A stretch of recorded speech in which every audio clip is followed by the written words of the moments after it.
কয়েকদিন আগেই বাংলাদেশি অনুপ্রবেশকারীদের উল্টো করে ঝোলানোর হুমকি দিয়েছেন ভারতের স্বরাষ্ট্রমন্ত্রী অমিত শাহ। তিনি দেশটির ক্ষমতাসীন দল বিজেপির একজন শীর্ষস্থানীয় নেতা। তার মতো একই চেতনা পোষণ করেন দলটির অন্যান্য নেতাকর্মীরাও।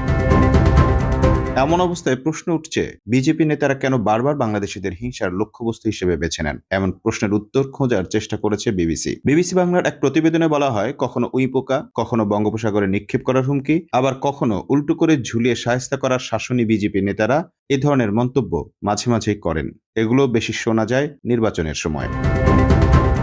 পশ্চিমবঙ্গে নির্বাচনের আগে এ ধরনের মন্তব্য বারবারই করেন হিন্দুত্ববাদী নেতারা। হিন্দুত্ববাদী রাজনীতির গবেষক স্নিগ্ধেন্দু ভট্টাচার্য জানান, একটা সময় পাকিস্তানকে লক্ষ্য করে যে ধরনের মন্তব্য করতেন হিন্দুত্ববাদী নেতা নেত্রীরা, এখন বাংলাদেশিদের উদ্দেশ্যেও সে ধরনের কথা বলছেন তারা।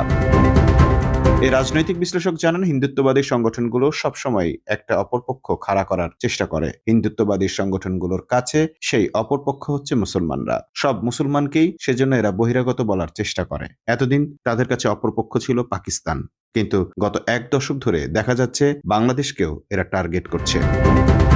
বলা হচ্ছে, বাংলাদেশিদের অনুপ্রবেশকে কেন্দ্র করে বিজেপি যে রাজনীতি করে সেটা পুরো পূর্ব ভারতেই করা হয়েছে। এর আগে পশ্চিমবঙ্গ, আসাম, ত্রিপুরা তো ছিলই, সম্প্রতি ঝাড়খণ্ড আর ওড়িশাতেও সেই একই পরিকল্পনা করেছে হিন্দুত্ববাদীরা।